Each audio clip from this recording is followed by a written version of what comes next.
What secrets are kept by the abandoned mansions of millionaires? What could have made the owners desert their home, leaving all the property inside? Unmade beds, dirty dishes in the sink, pools full of dry leaves, and unfinished game of billiards. It almost seems like time stood still. Today, we will visit the most incredible and breathtaking abandoned mansions of millionaires, among which there is the house of Steve Jobs, Bruce Lee, and the mansion of Mike Tyson himself. But we won't ramble for much longer. If you have seen The Hangover, then you know that this guy loves big pets. Large cages for tigers give away the former owner. Yes, this is Mike Tyson's abandoned mansion. In the heyday of his sports career, the world boxing legend loved to go on wild spending sprees. Mike bought this big house back in 1980. Sadly, he met the new millennium deeply in debt, and the once elegant and nicely maintained mansion was left uncared for. Tyson resided in the Ohio mansion until March 26, 1992, when he was convicted and sentenced to 6 years in prison for allegedly committing rape. Further problems with the law and a difficult financial situation forced Mike to put the house up for sale. In 2003, Tyson declared bankruptcy, spending over $300 million. By that time, businessman Paul Monea had already bought the luxury residence for $1.3 million. Monea never lived in the house and was eventually detained by FBI agents on money laundering charges. In 2010, businessman Ron Hemmelgarn bought the estate at an auction for only $600,000. Like the previous owner, Ron did not live a single day in the mansion. In 2014, 4 years after the purchase, he donated it to church employees who wanted to turn it into a sanctuary. Get the fuck out of here! Well, that did not happen. As of 2017, there is no church in the territory, and the mansion retained its original appearance. It has an incredible 1,250 square meters of interior space, once white and now worn carpet with zebra print, crystal chandeliers in all 5 bedrooms, a huge swimming pool, and an impressive backyard area with large enclosures for 3 Bengal tigers, once owned by Mike Tyson himself.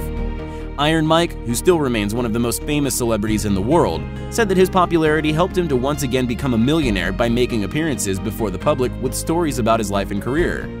Now Mike has paid off his old debts and tries to be very careful with money. In France, estates of this level are called chateaux. For example, this abandoned house is Chateau Lumière, an incredible castle built in the beginning of the 1900s. It once belonged to a Swiss tobacco magnate, an interesting and significant figure for the history of local regions. However, the industrialist began to experience serious problems in the mid-20s.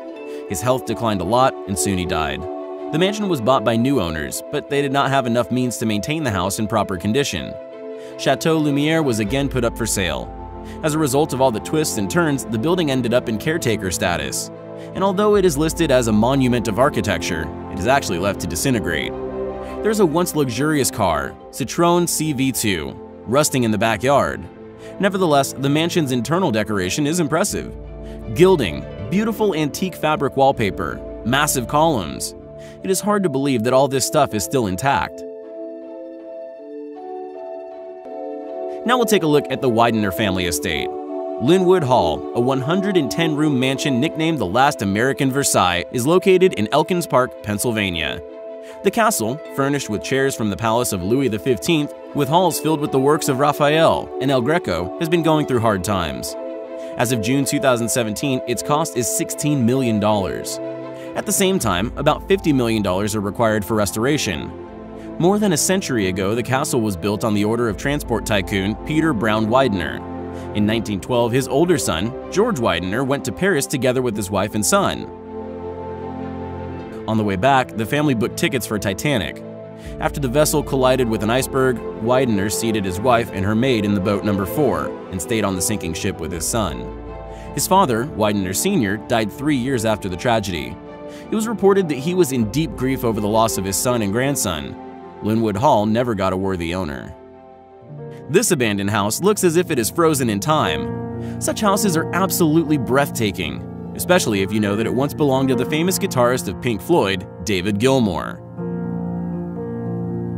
Why did the musician leave his stuff and disappear, as if caught in a sudden natural disaster? Reportedly, an unexploded bomb of the Second World War was found buried under Gilmour's house. When getting settled in his mansion in East Essex, David and his wife did not even suspect that they had been threatened with a 70-year-old bomb all this time. The star couple was urgently evacuated from their house, and a special unit liquidated the threat. However, the guitarist never returned to that house, and the luxurious estate was left gathering dust.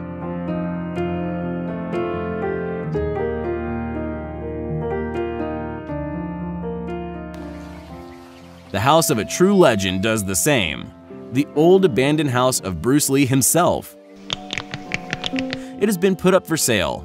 Prior to that, it was privately owned by billionaire Yu Penguin, who had initially turned it into a cheap motel with $25 per hour rooms rented out for unambiguous purposes, and then decided to turn it into the Actors Museum. The owner also planned to increase the mansion's area and build a cinema hall on its territory to screen movies with Bruce Lee. However, it was decided to put the house up for sale for $23 million due to lack of funding. Bruce Lee fans expressed doubts about the house retaining the atmosphere which it had during the life of Bruce. And while nothing has been decided yet, the abandoned building remains a place of secret pilgrimage of the actor's fans. The year 2011 was a fateful year for David Findle, the hapless wolf of Wall Street. That year, he got locked up for 5 years for swindling with mortgage and pleaded guilty to over $11 million of fraud. And here is his once chic, now abandoned mansion worth $7 million. Graffiti, broken glass, and garbage fill the rooms of the empty dwelling. Findle wanted to sell it, but could not do it due to the attachment imposed. After he was released, there was already nothing to sell. A fire had completely destroyed the once beautiful structure. This abandoned estate, which celebrated its 100th anniversary not so long ago, has been revived, but just for one night. The famous street artist, Hanksy, and 40 other enthusiasts breathed life into the old house, arranging a night art show. They worked hard to fill all surfaces of the crumbling building with fresh drawings, completely transforming the house in the creative process. Decorated in a special style, the abandoned mansion in Los Angeles was put up for sale for $90 million. Now, these people have some huge problems with taste. Direct proof that money can't buy a sense of style. Bright murals and unimaginable green ornaments on the walls would not look out of place only in Tony Montana's house. The structure of the former drug lord's abandoned mansion is somehow reminiscent of the one you saw in the movie Scarface. It was discovered by an American photographer, Jeff Hagerman. It was him who created the chilling photos of the neglected house.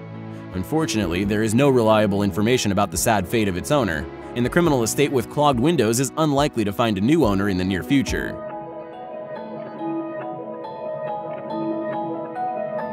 A huge abandoned mansion in Woodside, known as Jackling House, was the most intriguing place in this area once. Built in the Spanish colonial Renaissance style for copper tycoon Daniel Jackling, it was purchased by Steve Jobs in the 80s. Within a decade, the founding father of Apple lived in the posh housing and then rented it out. After a while, the mansion was neglected.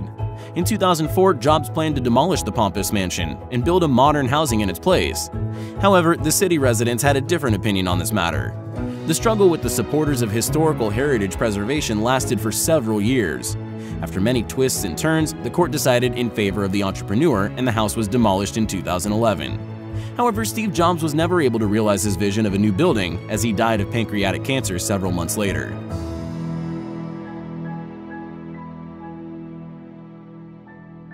In the English town of Peterborough, consonant with the Russian Petersburg, there is a rather spooky abandoned mansion belonging to the former head of the illegal biker club Banditos, the second largest in the world.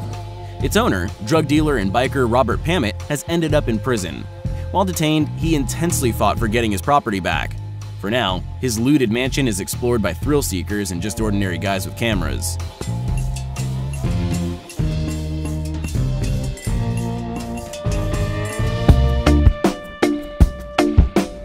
There's another criminal mansion on our list. Spiral-shaped marble staircases, fountains, indoor waterfalls, and a clam-shaped hot tub.